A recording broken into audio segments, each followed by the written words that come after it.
This is a really good quality Anglo Indian campaign chest, made round about sort of mid-19th century, and it's very, very similar to a couple of other chests that we've had, and it was probably made in the same workshop, and if not the same workshop, certainly the same region, and that region was the east coast of India, Goa, Malabar. These darts to the cupboard doors here are quite distinctive for the area, showing the Portuguese influence. And of course Bombay was on that coast, Mumbai as it's called now, which was very important to the British Army in India in the 19th century. So let's move in a little bit closer and I'll show you some of the detail that just lifts this chest above many others. So as we come in closer, you can have a good look at these panels. And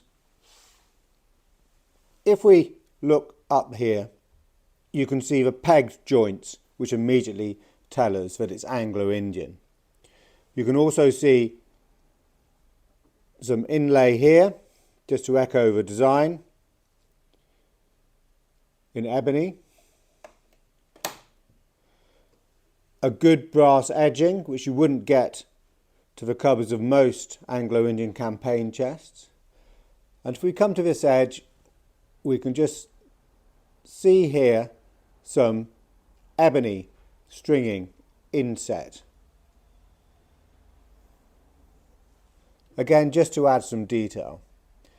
The steel screws to the brass metalware, all nicely lined up, and from this side we can see that the brass is actually formed to sit nicely with the door, just make it a little bit bigger and that much stronger. We've got these really good handles which are also distinctive of the area and workshop, which is almost like a heart shape but cast handle, a really lovely shape to it.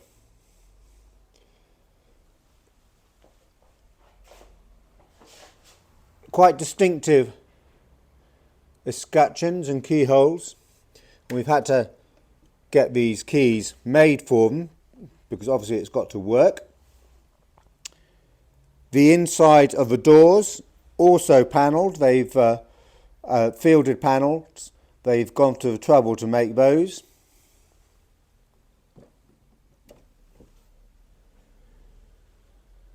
Good brass catches to hold the door closed, and again same escutcheons, really good skeletal handles, and look at all of those screws nicely lined up, those steel screws.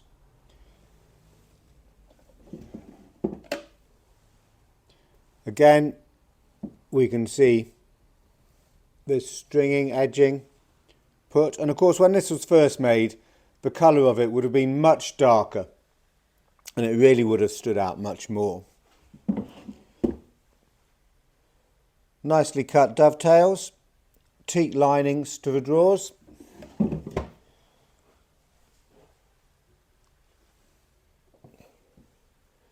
Now let's also show you the brass fittings that unite the chest. So if we have a look at these brass corners here, and I will lift it up, and you can see you've got a rectangular hole cut out, and let's just see if I can move the camera to the underside. You've got a corresponding square lug which fits in nicely. So you've got one of those at each corner. The chest is also on a separate plinth base. Now we've had to replace this, but because we've had similar chest before, which was actually a 3-part chest and about 7 inches wider, we knew exactly the form that this removable plinth would take. So let's just see if I can lift this up and show you. Yeah, there you go. So you can see it's separating from the plinth base. So we can get an idea of the quality of this chest from that. Also to the top we have got 2 holes to the front and back, set in about 1.5 inches, and 2 holes to the edges. Now these were probably likely for a removable fiddle gallery. So you would have had a wooden gallery going all the way around, probably on brass lugs, which would just sit in those holes, and if you're using it on board ship, it would stop everything moving around. Let's also have a look at the back, because the panelling to the back is worth noting. So that's really nicely done as well. But also we get an idea of the amount of brass strap work on this chest. Far more than you would expect on an English chest, and certainly far more than a standard Anglo Indian chest. So if we look at the back, we've got 2 at the top here and 2 at the bottom.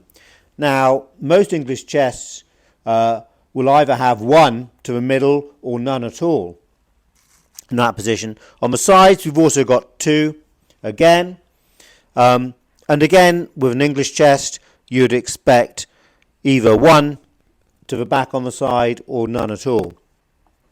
So they've really gone to town with the brass work on this, and as I said before, it's not sheet brass, it's cast brass, it's really good quality. Now we can also get an idea of the size of his chest compared to an English chest.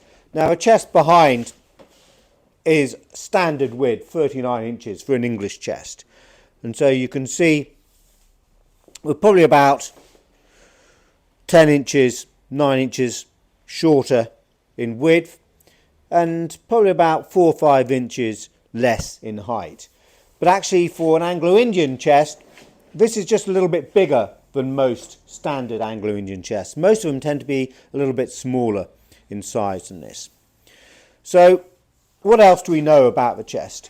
Well, by repute, and we've got no reason to doubt it, from the family we bought it from, it belonged to a distant relative of theirs, Frederick Clement, and he was born in 1839. He joined the Royal Engineers.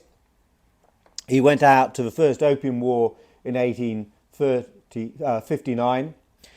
He had a 30-year army career, good army career, retiring eventually as a colonel, and he was placed in several different locations, but never in India. So how does that tie in with him having an Indian chest? Well, there's a couple of theories, and they are only theories. We don't have any clear explanation, other than it's possible on his way to the First Opium War in 1859, his ship stopped at Bombay, or Mumbai as it's called now. It would have been the right area to buy a chest like this. Perhaps he purchased it then. Another theory is that he bought it second hand off another officer. Well, it wasn't uncommon if an officer died for there to be a battlefield auction. A lot of his belongings would be sold off and then the money sent home to his family. He might also have bought it second hand from a retiring officer. To date this, we would date it probably a little bit earlier than Clement states, but we don't have an exact time period for when these chests were made. They're probably made over a relatively long period.